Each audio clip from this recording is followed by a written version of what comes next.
everybody, it's Catherine from Jayne Catherine on Books, and I'm here with this week's recommendation. And I thought we'd have some historical fiction this week, and this is a particularly good one that I've enjoyed. It's called Time's Echo by Pamela Hartshorne. Now, this is a split time narrative, and it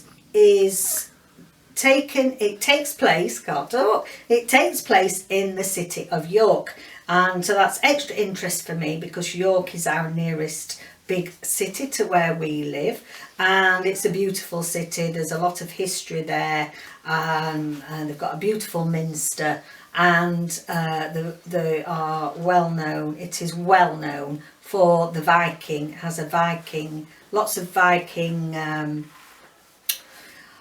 The Nordic Centre? Jorvik. I knew it was something like that. Jorvik Centre, which is all things Viking, and it's a really good place to take your children and go. You go around and see all sorts of things. There's lots of things of historical interest in York. No, they're not paying me to tell you how marvellous it is.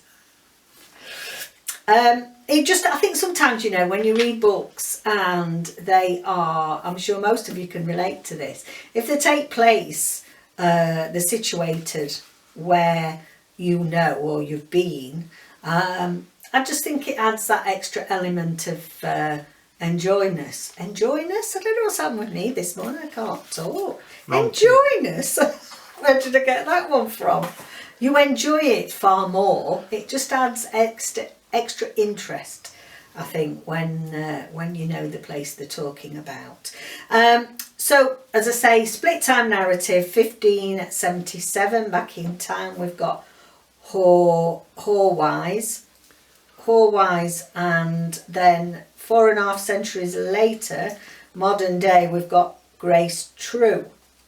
So Grace True has come to York to escape from things, really. And it just says here that 4.5 centuries later, Grace True, who has travelled the world, is trying to outrun the memories of being caught up in the Boxing Day tsunami, so the awful tsunami. And her stay in York is meant to be a brief one. But in York, Grace discovers that time can twist and turn in ways she never imagined. And she becomes drawn into Horwise's life.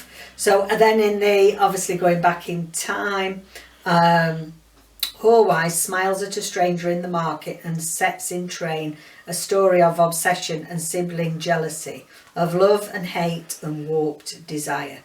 Drowned as a witch, Horwise pays a high price for that smile. But for a girl like her in Elizabethan York, there is nowhere to go and nowhere to hide. So very, very interesting.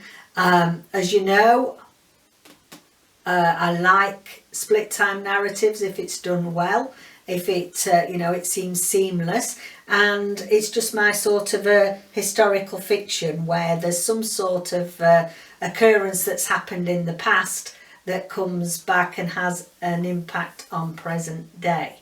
And I really like this.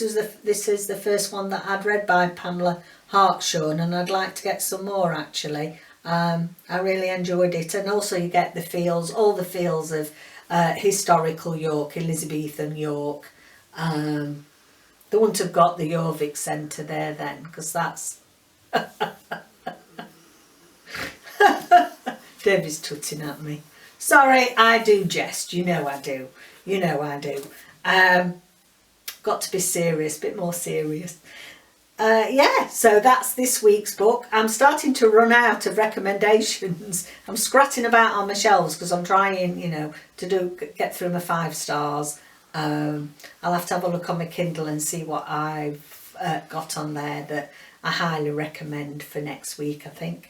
But there we go. Have a look into that. It's a very good historical fiction. So see you again next week. Don't forget to like and subscribe, and bye for now.